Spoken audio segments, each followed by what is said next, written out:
Hi, it's UHD Carlson here. I've been having a blast going back and revisiting older films from the MCU, and right now I'm in the middle of marathoning the Spider-Man movies that are part of the MCU. So today we're taking a look at Spider-Man Far From Home, the second solo Spider-Man movie in the Marvel Cinematic Universe. I'm going to unbox this release and I will share my opinions. This is a Steelbook release of the film. I believe this was a Best Buy exclusive when it came out. Great cover art there with our hero and his friends and allies. There's the back cover. On the back cover, we've got him in the black night monkey outfit and some of the exotic environments he goes to in the film. Inside the case, we have our Blu-ray disc of the movie. And then we have our 4K Ultra High Def disc. Under here, we get a nice looking web pattern, kind of basic, but not a bad design. And just a brief disclaimer, this video will have spoilers for Avengers Endgame. So if you haven't seen Avengers Endgame, I would recommend stopping this video and coming back after you've watched it. It's been several months since the battle against Thanos and the death of Tony Stark, whose sacrifice saved the world. And at this point, young Spider-Man finds himself even more conflicted with the loss of his mentor. He's looking forward to going over to Europe for a school vacation, but of course, as soon as he gets to Europe, things aren't exactly what he was expecting. There's no time for R&R for Spidey because he's forcibly recruited by Maria Hill and Nick Fury to fight against the Elementals alongside the mysterious hero Mysterio, who comes from an alternate universe version of Earth. It's not long before Peter and Mysterio have their hands full as the school trip goes from place to place.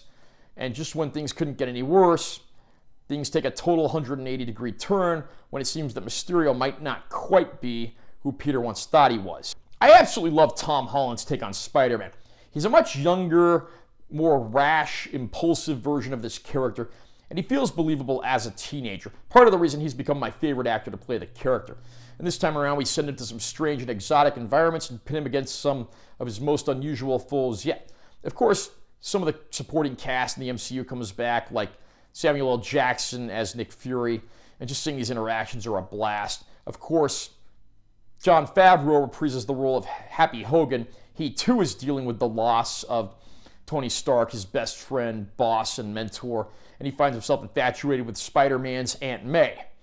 This makes for some very funny sequences, but again, the movie certainly delivers when it comes to the action. There's even some little Easter eggs from the original Iron Man movie that come to fruition here. We get someone collaborating with Mysterio who was actually a minor bit part in the original movie, but here his arc actually comes to fruition and there's a bit of a payoff.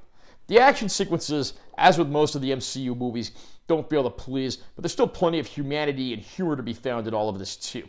Spider-Man Far From Home is certainly a worthy sequel to Spider-Man Homecoming. I don't know if I'd say I like the film quite as well as that one, but it's certainly another worthy effort and a great Spider-Man film. Once again, Sony absolutely delivers when it comes to 4K Ultra High Def releases of their movies. Spider-Man Far From Home looks absolutely beautiful. These exotic European locales have never looked better on film. Neither has Spider-Man's suit or the bright, colorful villains that he has to do battle with. This is a fantastic disc from Sony all around, and I am not at all disappointed with what I see here. The Blu-ray, of course, includes several bonus features, mostly the EPK type stuff, so if you are a fan of the film, there is some stuff there you'll probably want to watch. I can highly recommend this movie to any fan of superhero, comic book movies, the MCU, or anything in between. Are you a fan of Spider-Man? What do you think of the MCU's take on the character? How did you like Spider-Man Far From Home? Comment down below and let me know what you think. Also, remember to subscribe to this channel for more content because I'm always posting new videos. And make sure you give this one a like if you found it helpful. I'm UHD Carlson. I'll see you next time.